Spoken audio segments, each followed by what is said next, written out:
వివరంగా డీటెయిల్గా లాంగ్ వీడియోలో ఉంది చూడండి. అక్కడ ఫుడ్ వాళ్ళు తిని తిని తిని బోర్ కొడుతుంది. ఈ పిల్లలైతే అందరూ డాక్టర్సే, పేరెంట్స్ ఇద్దరు డాక్టర్సే. ఇంటికి పోవడానికైతే మొహం వాచిపోయి ఉంటుంది వాళ్ళ పిల్లలకైతే.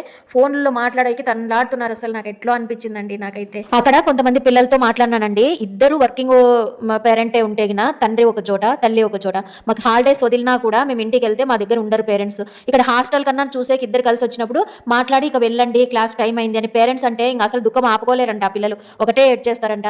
అసలు ఆ పిల్లలు చెప్తున్నారు ఆ పిల్లల బాధలు. ఒకటే ఏడుపంట. అసలు మా అమ్మాయికి బయట ఫుడ్ తినిపించేసుకొని ఐస్ క్రీమ్ నువ్వు తినాలంటే వద్దు తల్లి, ముందే తలస్నానము, నాకు టాన్సిల్స్ ఉన్నాయి కదా, చాలా భయం అండి నాకు.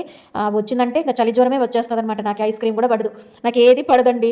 నేను ఒక అడవిలో వదిలేస్తే బతుకుదలను కానీ ఇట్లాంటి సిటీలో బతకలేను అసలు నేనైతే. అలా ఉంటుంది అనమాట నా సిచ్యువేషన్. మెట్రోలో వచ్చినాము. ఇది ఒక చిన్న విమాన ప్రయాణం లాగే అనిపించింది మాకైతే.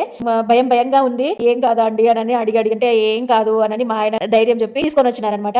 మీలో ఎవరైనా ఫస్ట్ టైం మెట్రో ప్రయాణం చేసింటే మీ ఎక్స్పీరియన్స్ ని కామెంట్ సెక్షన్ లో నాతో షేర్ చేసుకోండి. చాలా సిస్టమేటిక్ గా ఉంటదబ్బా.